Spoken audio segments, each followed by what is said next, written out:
ರಾಜ್ಯ ಒಕ್ಕಲಿಗ ಸಂಘದಲ್ಲಿನ ಆಂತರಿಕ ಕಿತ್ತಾಟ ತಾರ್ಕಿಕ ಅಂತ್ಯಕ್ಕೆ ಬರೋ ಲಕ್ಷಣ ಕಾಣ್ತಿದೆ.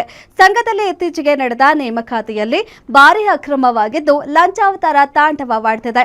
ಮೆಡಿಕಲ್ ಎಕ್ವಿಪ್ಮೆಂಟ್ ಖರೀದಿಯಲ್ಲೂ ಅಕ್ರಮ ನಡೆದಿದೆ ಅಂತ ಸಂಘದ ನಿರ್ದೇಶಕ ಕೋನಪ್ಪ ರೆಡ್ಡಿ ಆರೋಪ ಮಾಡಿದ್ರು. ಈ ಕುರಿತಂತೆ ಒಂದಷ್ಟು ದಾಖಲೆಗಳನ್ನು ಬಿಡುಗಡೆ ಮಾಡಿದ್ರು. ಈ ಆರೋಪಕ್ಕೆ ಪ್ರತಿಕ್ರಿಯೆ ನೀಡಿರೋ ರಾಜ್ಯ ಒಕ್ಕಲಿಗ ಸಂಘದ ಅಧ್ಯಕ್ಷ ಶ್ರೀನಿವಾಸ್, ಕೋನಪ್ಪ ರೆಡ್ಡಿ ಆರೋಪದಲ್ಲಿ ಯಾವುದೇ ಹುರುಳಿಲ್ಲ, ನೇಮಕಾತಿ ಎಲ್ಲವೂ ಪಾರದರ್ಶಕವಾಗಿಯೇ ನಡೆದಿದೆ. ಒಂದು ವೇಳೆ ಕೋನಪ್ಪ ರೆಡ್ಡಿ ಮಾಡಿದ ಆರೋಪ ನಿಜವೇ ಆಗಿದ್ರೆ ದಾಖಲೆಗಳನ್ನ ತಂದುಕೊಡ್ಲಿ. ಅಷ್ಟೇ ಅಲ್ಲದೆ ಅವರ ಆರೋಪಕ್ಕೆ ಕುರಿತಂತೆ ಒಂದು ಆಂತರಿಕ ಸಮಿತಿ ರಚನೆ ಮಾಡಿ ತನಿಖೆ ನಡೆಸಲಾಗುವುದು. ಆ ವರದಿ ಕೈ ಸೇರಿದ ಬಳಿಕ ಯಾರೇ ತಪ್ಪು ಮಾಡಿದ್ರೂ ಅವರ ವಿರುದ್ಧ ಕ್ರಮ ಕೈಗೊಳ್ತೀವಿ ಅಂತ ತಿಳಿಸಿದ್ರು.